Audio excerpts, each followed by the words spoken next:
Saya jemput Datuk Muhammad Bakhtiar bin Wan Cik balik pulau. Terima kasih Tuan Sri Speaker. Sebelum itu saya ingin mengalu-alukan Sekolah Menengah Kebangsaan Balung Tawau ke Dewan ini. Soalan saya, soalan 3. Silakan Menteri. Terima kasih Yang Berhormat Balik Pulau di atas persoalan yang diutarakan. Sebagaimana kita semua sedia maklum, Perlembagaan Persekutuan memperuntukkan bahawa hutan terletak di bawah bidang kuasa pihak berkuasa negeri. Namun pihak Kerajaan Persekutuan masih memainkan peranan dari segi menyelaraskan kuasa-kuasa tersebut dan juga memastikan kita dapat memenuhi komitmen-komitmen yang kita buat di peringkat antarabangsa, aspek penyelidikan, latihan dan sebagainya. Dan antara usaha yang dibuat di peringkat Kerajaan Persekutuan, sejak tahun 2019, kita telah menyediakan insentif kewangan Ecological Fiscal Transfer yang diberi kepada kerajaan-kerajaan negeri untuk melindungi kawasan hutan perlindungan, hutan tadahan air dan juga supaya dapat menambah kawasan perlindungan dan hutan simpan kekal yang baharu. Jumlah kira-kira 90,000 hektar kawasan perlindungan daratan telah diwartakan sebagai sanctuary sebagai hutan simpan kekal dan sanctuary hidupan liar di Kedah, Perak, Selangor, Terengganu dan Negeri Sembilan. Bagi tempoh ini telah berlaku selepas EFT telah diperkenalkan. Ia dimulakan dengan RM60 juta setahun pada tahun 2019, kemudian RM70 juta pada 2021 dan 2022 dan naik di bawah Yang Amat Berhormat Perdana Menteri Datuk Seri Anwar Ibrahim kepada RM150 juta untuk tahun lepas dan RM200 juta pada tahun ini.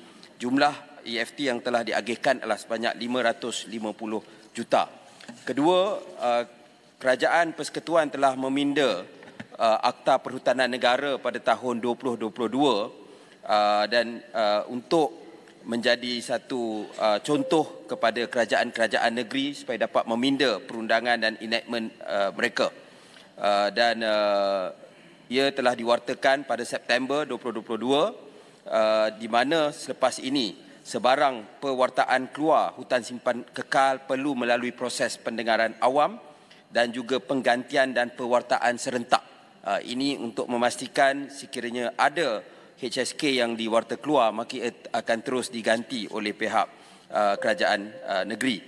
Seterusnya, kita juga telah mempergiatkan usaha ke arah mewartakan HSK, kawasan perlindungan dan juga pewartaan kawasan cadangan HSK, khususnya yang terletak di dalam Central Forest Pine dengan izin. Ini melibatkan pewartaan kawasan cadangan hutan simpan kekal dalam kawasan Central Forest Pine yang telah dipersetujui di dalam mesyuarat Jemaah Menteri dan juga mesyuarat Majlis Tanah Negara yang ke-81.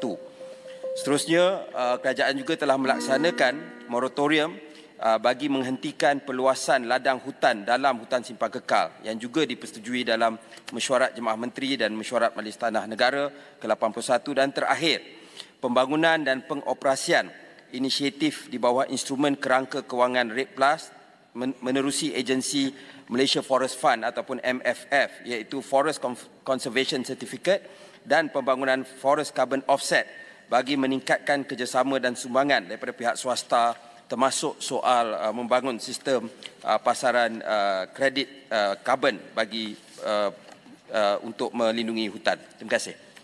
Baik, saya jemput dah balik pulau.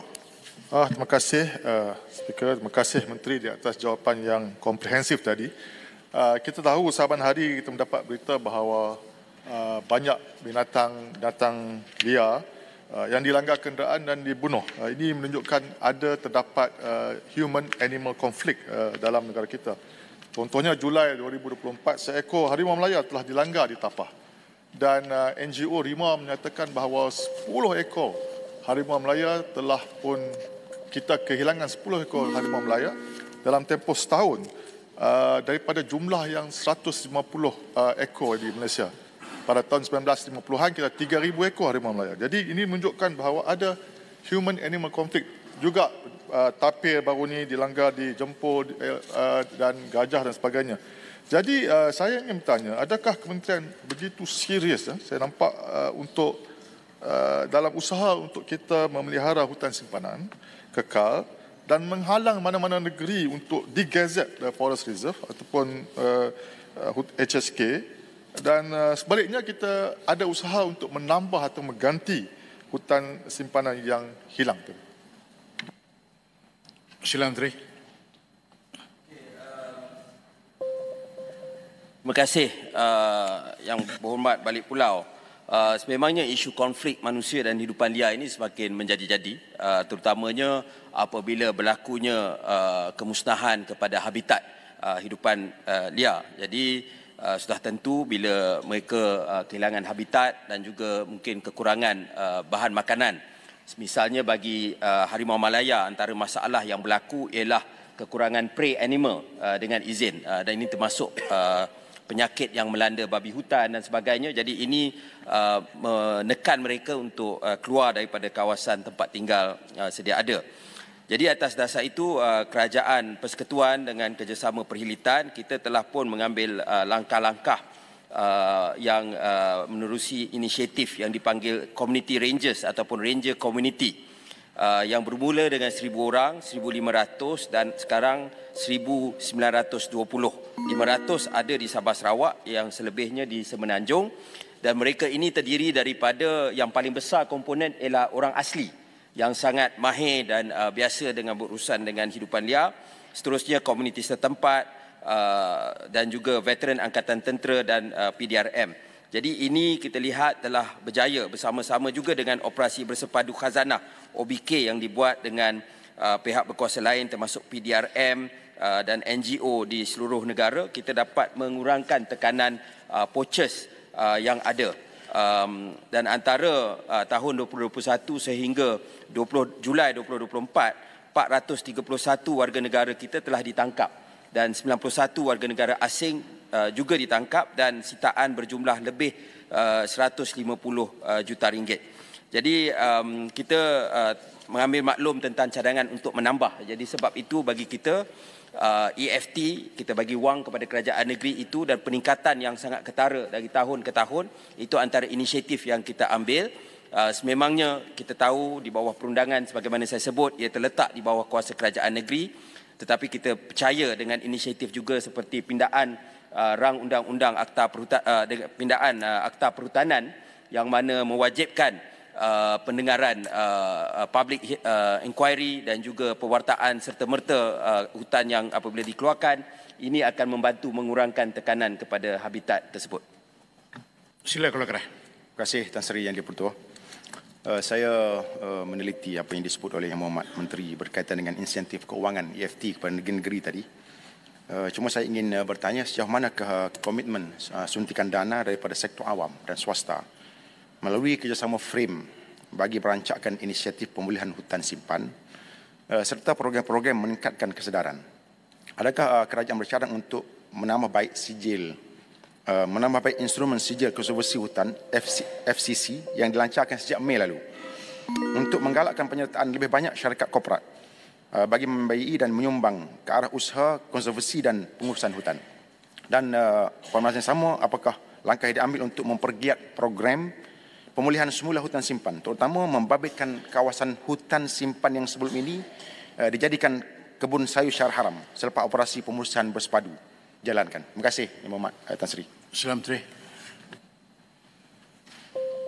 Ya, terima kasih Yang Berhormat Kuala Krai di atas persoalan yang telah dibangkitkan. Kita sememangnya melihat bahawa sekarang wujud minat yang sangat mendalam untuk kita mencari sumber bukan hanya daripada pihak kerajaan secara tradisinya, tetapi juga daripada pihak swasta untuk kita memelihara hutan-hutan yang ada. Sebelum ini kita ada kerangka REDD+, tetapi REDD+ ini tidak berkembang begitu pesat. Ia satu instrumen antarabangsa. Jadi sekarang kita menerusi Malaysia Forest Fund, kita membangunkan FCC, sijil FCC dan juga Forest Carbon Offset FCO, dan kita juga melihat kepada minat yang begitu tinggi kepada carbon offsetting, pasaran karbon, yang mana syarikat-syarikat ataupun pihak-pihak yang mengeluarkan karbon yang tinggi akan memerlukan nature-based solution, penyelesaian secara semula jadi termasuk hutan yang dipulihkan. Tetapi ia tidak semudah itu. Dia memerlukan masa untuk kita laksanakan dengan baik, dan kita juga tahu bahawa wujud kebimbangan greenwashing sekiranya tidak dilaksanakan dengan baik, iaitu bahawa ini hanyalah pendekatan PR semata-mata dan bukannya inisiatif ikhlas untuk memperbaiki hutan yang ada. Jadi ini kalau kita juga berpeluang kerana kita ada Bursa Carbon Exchange BCX yang didagangkan di situ kredit-kredit karbon, bukan hanya di peringkat antarabangsa dan di negara kita sendiri, dan kita menjurus untuk membangunkan dasar pasaran karbon kebangsaan dan satu common framework bagi negara-negara ASEAN, sebab kita rasa dengan itu ada saiz yang lebih besar untuk kita lihat cara memelihara hutan ini secara lestari. Terima kasih.